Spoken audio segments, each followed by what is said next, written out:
Assalamualaikum warahmatullahi wabarakatuh. Di sini kami dari kelompok 5 ingin mempresentasikan makalah kami yang berjudul Hetero. Dan di sini saya Putri Oktaviani ingin menjelaskan tentang rasisme. Rasisme merupakan suatu sistem kepercayaan atau doktrin yang menyatakan bahwa perbedaan biologis ras tertentu lebih hebat dan memiliki kewenang untuk mengurus ras yang lain.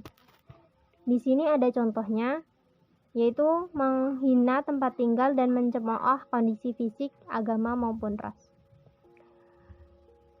Di dalam pengertian dan contoh tersebut, kita dapat berupaya mengatasi permasalahan tersebut.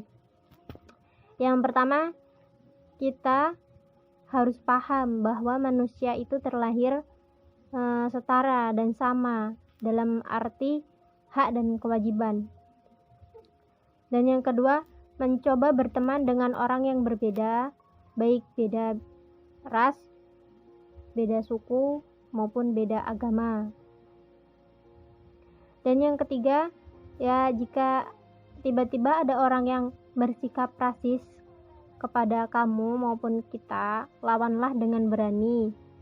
Karena tindakanmu itu akan memberitahu kepada mereka bahwa kamu menolak rasis.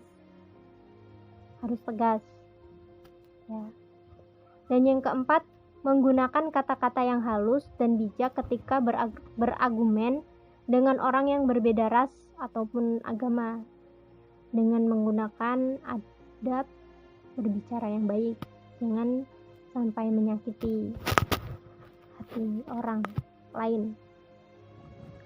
Dan yang kelima, sering membaca buku yang mengajarkan kedamaian dan toleransi.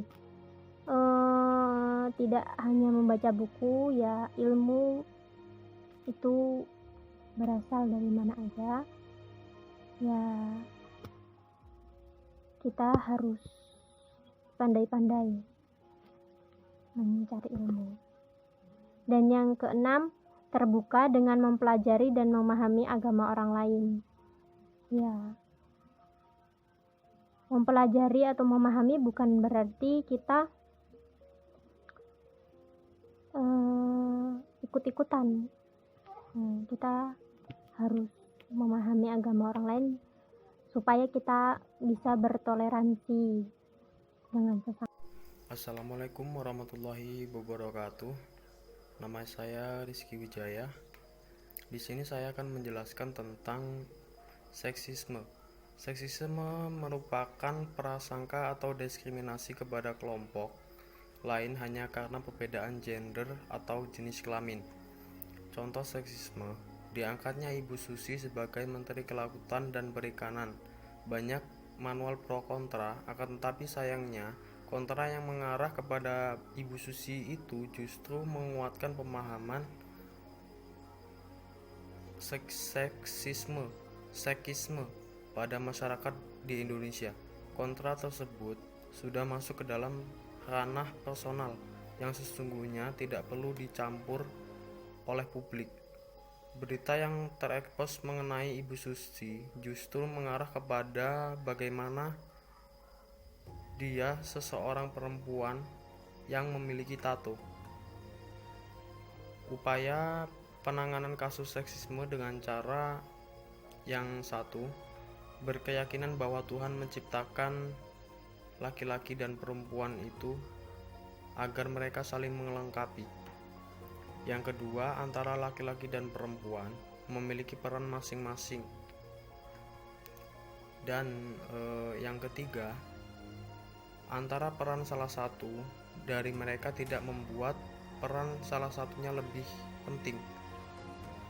Mungkin cukup itu dari saya. Terima kasih. Wassalamualaikum warahmatullahi wabarakatuh.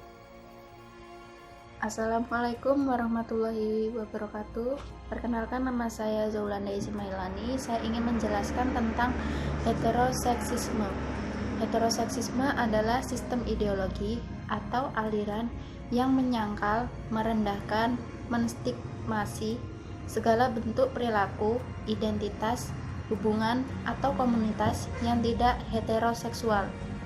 Contoh Kasus heteroseksisme ialah seseorang yang memiliki ketidakpercayaan kepada orang lain dalam seksualitas yang berbeda. Upaya mengatasi kasus ini dengan cara 1. Memberikan penengahan bahwasanya setiap individu manusia memiliki hak asasinya tersendiri. 2. Memberikan wawasan pengetahuan bahwa orang yang tidak menganut heteroseksisme, mereka sedang memiliki kelainan atau gangguan dalam seksualiti. 3. Bagi penganut homoseksisme, konselor harus mampu meluruskan tindakan cara seks yang baik dan benar. Di sini juga akan saya simpulkan, rasisme ialah merupakan suatu sistem kepercayaan atau doktrin yang menyatakan bahwa perbedaan biologis ras tertentu lebih hebat dan memiliki kewenangan untuk mengurus ras yang lain. Seksisme merupakan bentuk prasangka atau diskriminasi kepada kelompok lain hanya karena perbedaan gender atau jenis kelamin. Sedangkan heteroseksisme adalah sistem ideologi atau aliran yang menyangkal, merendahkan, dan menstigmatisasi segala bentuk perilaku, identitas, hubungan, atau komunitas yang tidak heteroseksual. Sekian presentasi yang bisa saya sampaikan, kurang lebihnya saya mohon maaf. Saya akhiri, wallahul muwaffiq ila aqwamit thoriq. Wassalamualaikum warahmatullahi wabarakatuh.